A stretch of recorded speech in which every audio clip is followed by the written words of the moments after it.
Becky, great to see you. Thanks for making a bit of time to come and have a chat with me. I know you're sort of jetting around the world a lot at the moment, so I appreciate you making a bit of time to come and have a chat because you're busy, as are most of the CEOs I talk to, actually. They're a pretty busy bunch of people.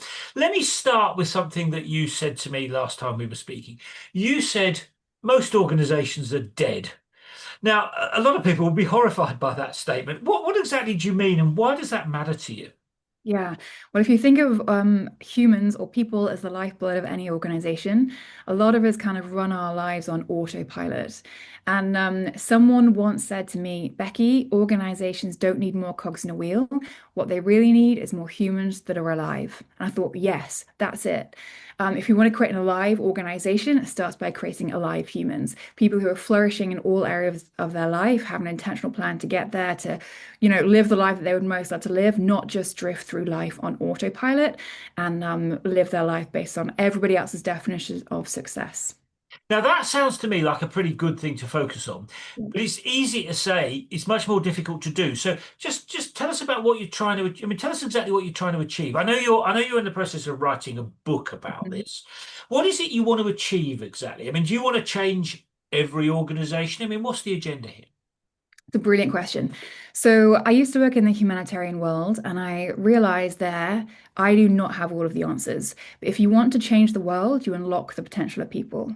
And so, Alive is really based on the power of intentional choice of people saying, I want to get intentional with my life and go after the things which are deeply on my heart. This is the life that I would most love to live, and I'm going to have an intentional plan of how I get there. And I think of it as like this. Like you think of the world as a giant jigsaw puzzle. I feel like everybody has a golden jigsaw puzzle piece. And where we are intentional in playing that piece, the things, the skills, the gifts, the passions that are on our hearts, the world looks very different. When people are full of life, they start to live alive, but also the world around them starts to live alive as well, or come alive as well. Okay, so just translate that. I mean, how does that work in practice? I mean, what would be what if I went to an organization where you've been working and they were alive, to use your phrase, what would I notice? What would be different about that organization? Yeah. So it's really around Alive is basically a framework for life. So, to live alive is to make two choices. To define the destination, what's the life that you would most love to live, not just around career, but around, we call them summits. If you've ever climbed a mountain, you'll know there's not just one peak, it's multiple summits. So, what's the life that I would most love to live from the end looking back? And also, what's my highest contribution in these seven summits? So, it gives people a vision and aspiration for their life, which is compelling, which causes them to grow to get there and causes them to be intentionally proactive. So that's the first choice. To live alive is to find the destination, but also to live alive in the journey because life is a journey, not a destination. But the more we define the destination, the more we live alive in the journey because we essentially just relax into the process. We have a direction, we know we're going, we have a plan of how we're going to get there, we're tracking against where we really want to get to our life summits, and we can live alive in the journey. And so, the second choice to live alive in the journey is how do you rewire your mind, like I think of it as like mental strength training for performance, for success, to see the joy in today, but also to use today to move forwards to the life that you would most love to live. Because life is a journey, not a destination. Yeah, and now I can see the attraction of that as an individual. Just explain how that relates to a business. I mean, why would a business want to invest in that kind of work? I mean, is it about improving profitability? I mean, what does that? I get the human bit, help people, make a better fist of their journey. What about how does that translate in business terms, and why does that matter to businesses? Yeah, for three reasons. One, AI is forcing the way that we engage and retain talent. Yeah. So I think engagement is at an all-time low, as cited by Gallup. It's about 23% globally. And so as we move into not we move from a knowledge-based economy to an experience-based economy, how do we actually create experiences where employees thrive across the whole areas of all areas of their life? And also, the muscle of proactivity is really important. So, if people are proactive in tracking towards where they actually want to get to in different areas of their life, they're much more engaged at work. Thriving individuals, if you have a thriving home life, and a thriving like health, then you're much more thriving across all areas of your life. The knock-on and spillover effect is key. And also, if you have a manager who knows you, who really knows what you most dream and aspire to in life and can help you get there, you're 69% less likely to look for another job, basically. So in terms of employees and retention strategy, the way that you get the best out of your employees is key. You help them live alive, not just in a work capacity, but across all of the areas of their life.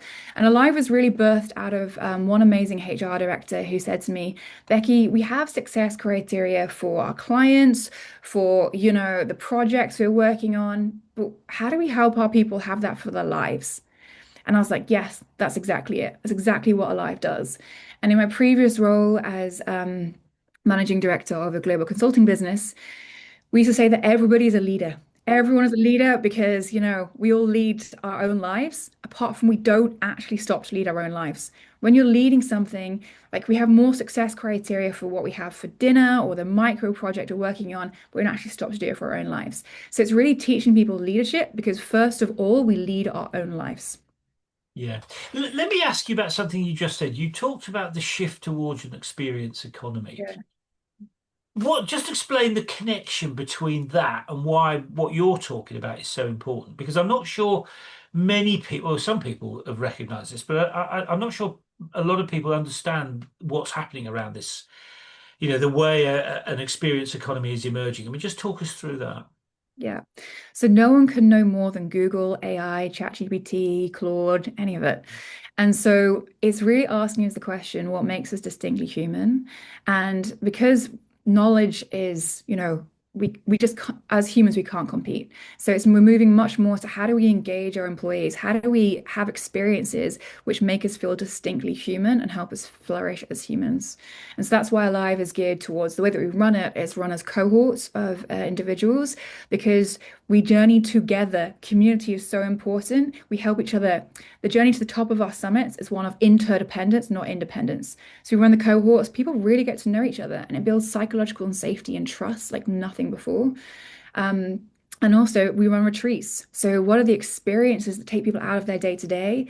The mountaintop memories that they remember forever. It's what makes it distinctly human rather than just knowledge Yeah, I mean, based. it's a very interesting point. I mean, one of the things I think make people human, if you like, is their ability to reflect. Yeah. And that's the value of an experience, isn't it? Is that you can then reflect on that, and that then changes how you might do things next, isn't it? So it kind of contributes to that cycle, I guess. Yeah, taking the step back to reflect, to really know ourselves and say, what do I really want? What do I notice in my body? Somatic coaching, like somatic intelligence, what do I notice that's going on? All of those things. It's key. It's key to being human. And yeah, Yeah. So metacognition, for example, recognition, when you step back and you're able to reflect on your own thoughts and processes, you're way more effective as a leader. yeah. Now, let me ask you about something I mean, what you're doing is quite challenging in the sense that you are going up against the status quo. I mean, what you're saying is there is a very different way to build organizations and in particular to grow and develop leaders. I mean, that's a completely different kind of paradigm to the kind of, the common stuff that you hear around leadership development and organizational development or what have you. I mean, how do you feel about challenging the status quo and why? I mean, challenging the status quo is always a bit of an uphill struggle. I mean, why did you want to go down that road particularly? Yeah, I think it's because I first saw the impact in my own life. So, Alive, I'm an insatiable reader. So I studied everything around all the performance, psychology, literature, all of it, codified it into a framework, and then ran it in organizations around the world. And then my own life through a series of different events. If you think of your life as like pillars of like, finances, career, Mm. relationships, all health, all of them started to crumble all at the same time. And Alive was really my framework for how that I used on myself to live alive. I was like, okay, Becky, you know the theory, and now you're living it in practice. And we have a book coming out in March on Alive, Life by Design, Not by Accident, which will document all of the journey and all of the story behind Alive.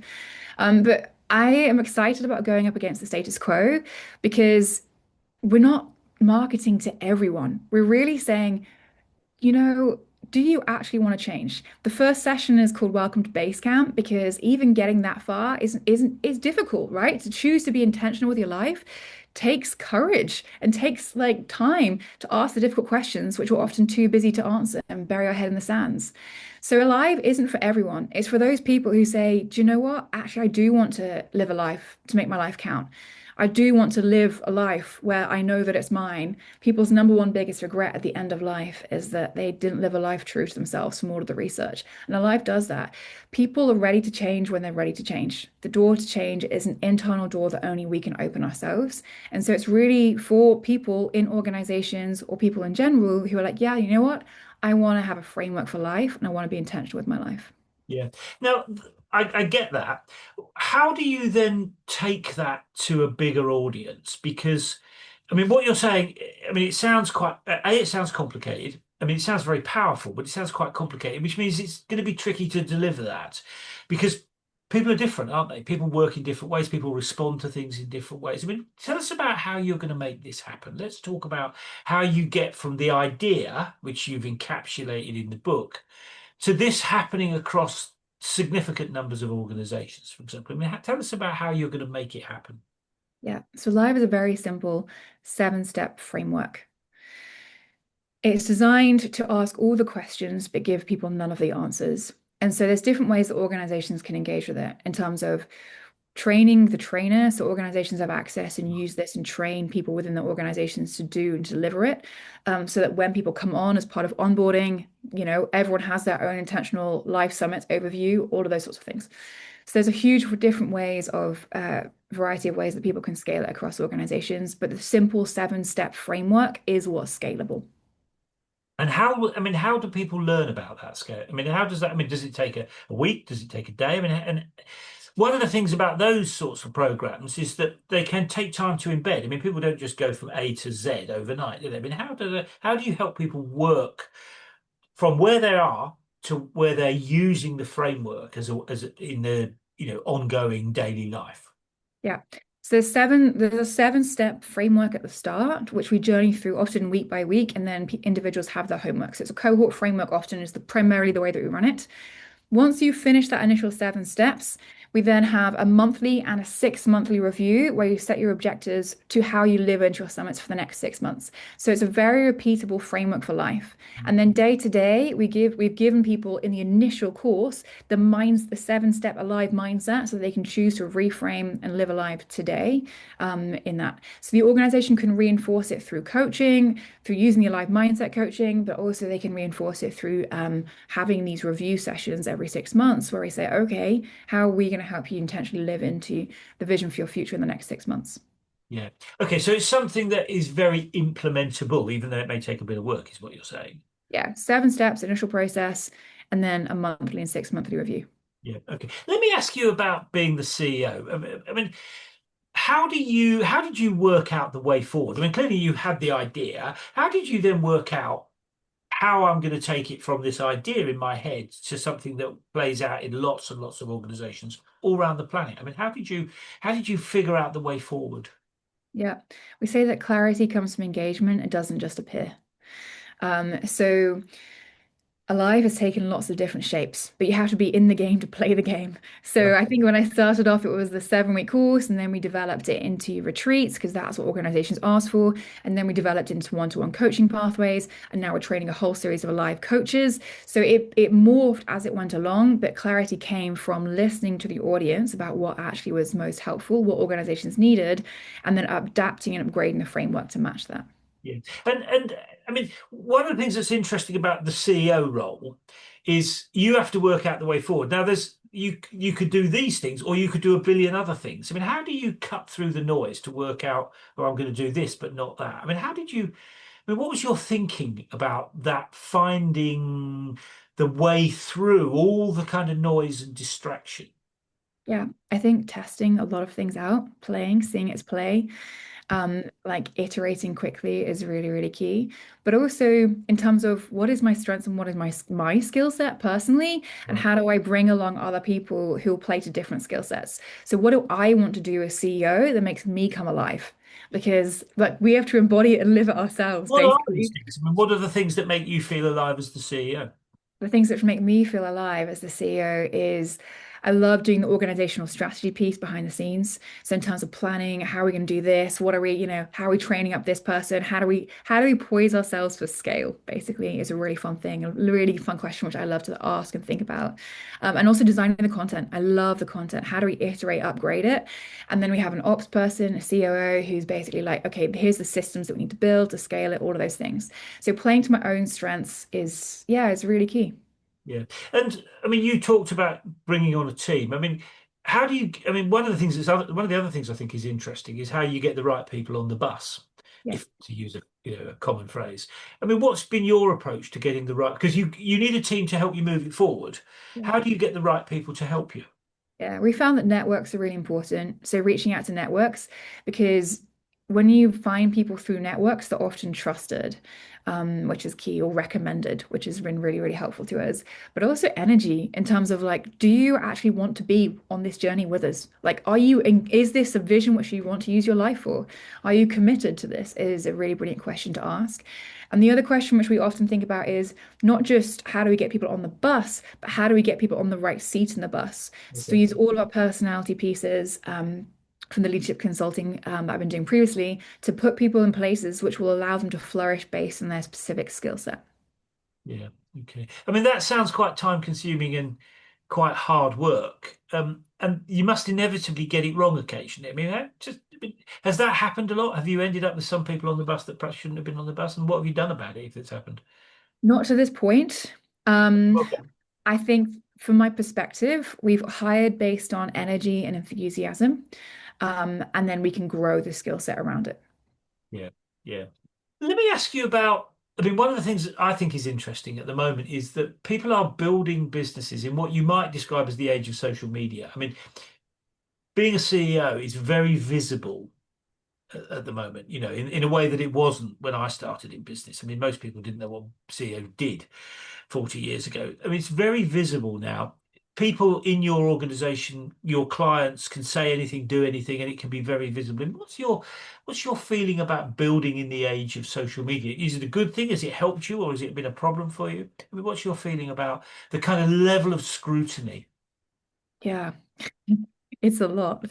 Yeah. And I think people are really searching for authenticity as in truth. Like, how do we actually, when you can see someone online, you can get much more of an idea about, who they are, the brand, all that sort of stuff. So people just want to have a relationship with people. And that's why social media is a brilliant tool for us to start building community, to engage community, but it's never the end goal. Yeah. And you've mentioned community a couple of times. I mean, why is the community bit so important? Yeah, because no one got to where they got to without help from somebody else. So, as I said before, the journey to the highest summits of our lives is a journey of interdependence, not independence. And I see this time and time again because when people present in session seven their live summits to each other, they start to come alive as they speak about it. And that's incredible. But then someone else will be like, oh my word, you need to meet this person that I know, or I haven't done exactly that. Let me help you with that. So, we all help each other rise, ships will rise together, right? So it's a journey of interdependence, and it also ties into the uniquely human perspective of actually FaceTime isn't FaceTime in the sense that no one can take away the beauty of human connection. That's something that AI will never rob us of. Mm. I hope not. I Um, hope not. Let me ask you, I mean, you talked about connecting people. Well, one of the interesting things about going global, for want of a better way of describing it, is that you're connecting people from lots of different cultures. That means they have different expectations, different norms, they have different views about what's acceptable and unacceptable and so on. I mean, what's your take on, managing those kind of cultural nuances? I mean, doing business in Singapore very different from doing business in London, isn't it? I mean, those things are important though, in terms of keeping people on board, aren't they? Yeah. And Alive is brilliant because we were talking about coaching at the start of this podcast Yeah. and the importance of powerful questions. And Alive is really a process which is designed to ask all the questions but give none of the answers. And I think that's really important because we don't have the answers, but people will have the answers themselves. And it's just taking the time to ask those questions. And that is a really helpful thing to do because it navigates all of the cultural different norms because yeah, people are answering those with respect to their culture, basically. We're not telling them what they should do or putting it in a certain way. They're answering the questions for themselves. But that also creates tensions within communities, doesn't it? Because not everyone agrees on the same thing. I mean, you see that in political parties that are a broad church, and one bit of the organisation thinks this, and another thing people think that. I mean, so there's always an interesting element of negotiation going on there to keep those people together. I mean, how have you? What's been your experience of those sorts of issues? Delivering alive in different cultures. Hmm. The best example I can give of this is delivering it with a group of women leaders in UAE. They were all from different backgrounds and they weren't even necessarily all from UAE, but they were all based there, living there. And it was fascinating to see how all the different cultural preferences played out within this cohort. But it was incredibly empowering because it basically united. So everyone had their own vision of this is the life that I want to live, but it very much championed. It was just a beautiful way of aligning and championing across cultures, basically was almost like seeing the human and the person for what they want to do and the life that they want to live, and then championing each other to live into that, which transcended culture. Yeah, I mean, what you're saying is you're focusing on the kind of common ground. Is that, have I understood that correctly? Yeah. Which I think Yeah. is probably quite a powerful way of moving people forward, focusing on the things that we agree about rather than things that we disagree about. Yeah, and focusing on ourselves, right? So it's like, what's the life that I would most love to live for my like that I'm going to design, and then also how do I help you live into the one that which you have? So it's not we're not focusing on what separates us, we're focusing on what aligns us. Yeah. Oh, just to give us a flavour of that in practice. I mean, what sort of things do in terms of those things that people align around? What sort of things might they be? I mean, give us a flavour of that from a practical perspective. After you've maybe been running a workshop with this group of women, from so, what would those things be? Yeah, so that was a big key theme around finances. So they were like, we need to get in touch with our investing. And then another one was like, oh my word, you just use this platform or speak to this person around, learning all the finances piece. Another one was around like public speaking and podcasts. And there people were volunteering to be on each other's podcasts, all these different things. So another one was around business experience and coaching. And so there was all this cross collaboration between all the people, just yeah, through people being brave enough to say, hey, this is what I would love to do. And then everyone's like, oh, let me help. I've got this person. So yeah, it was beautiful to see. Yeah, so there's something there about getting something out of it, but also contributing, I guess, is a kind of 100%. Yeah. okay. Let me ask you about, I mean, building a business like that, is a pretty challenging. I think it's a pretty, I mean, I think being an entrepreneur is a pretty challenging period, actually. I mean, there are ups, there are downs, and everything in between. I mean, what is it about this that motivates you to kind of jump out of bed every morning and get stuck into those challenges? I mean, what is it that sits behind this for you? Yeah, I think it's the impact that it's had on my own life personally and the framework, but then also seeing the impacts of the framework of Alive on other people's lives. So as we've delivered it, their feedback, their stories, the testimonials, the way that lives have changed, that's what motivates me. And we always say that in Alive, you have to have a vision for your life that you're willing to look stupid for, because as if you're climbing for a higher summit, which is, really high, you're gonna climb, you're gonna fall down, you have to get back up again, you're gonna have mud on your face. But having a vision which is so compelling that you're willing to look stupid for and go through growth for is really important because growth is always directly linked to our highest contribution to the world. When we make the destination the goal, we stop growing basically, and it becomes about success or failure. When we make growth the goal, it's always just about learning. It's never about succeeding or failing because we're just growing. We're always learning, we're always growing, and then we can always contribute more to the world. Yeah, yeah. I mean, that's a really interesting way of looking at it, actually, and very true, I suspect. And on that journey that you've been on, though, I mean, have there been any kind of critical? I mean, I call them kind of inflection points when you've kind of come to a junction and you're thinking, "Well, do I go that way or do I go that way?" And have you had any moments like that on the journey that you've been on so far with Alive? And what were those choices that you had to make? Yeah. One of the big ones was do we go B2B? Do we keep it in B2B or do we branch out and go B2C? And we thought we're at an inflection point. What are we positioned towards the market? And then we just tried both, basically, tested the market and see what it says. And like, you let the market tell you, basically, which one the product is most fitted to or which one you lead with. And so that's what we've done.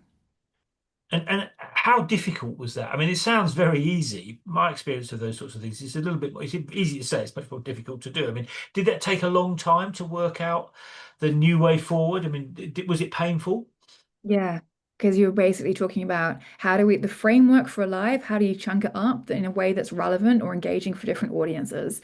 And so we went around the loop multiple times, got different feedback from different people. Hey, would you do this? What would this work in your organization? How much would you pay for this? So we let the market tell us, but it really, we went around the mountain quite a few times in terms of, and also aligning it with actually what do we want to do? What's the business that we want to build, as well as what the market wants? Do those two things align? Yeah. And just come back to that point about the business that we want to build. I mean, that was the phrase you just used. I mean, how did you quantify that? I mean, uh, just talk us through that process. Yeah. So I'd always had quite a clear vision for what I want to do, because of using the Alive process on myself. So I'd taken the time to get clear on this is the life that I would most love to live, and here's what I would love to do. And then I met my business partner, Kaya, who is fantastic. And we spent many hours like dreaming and aligning our visions.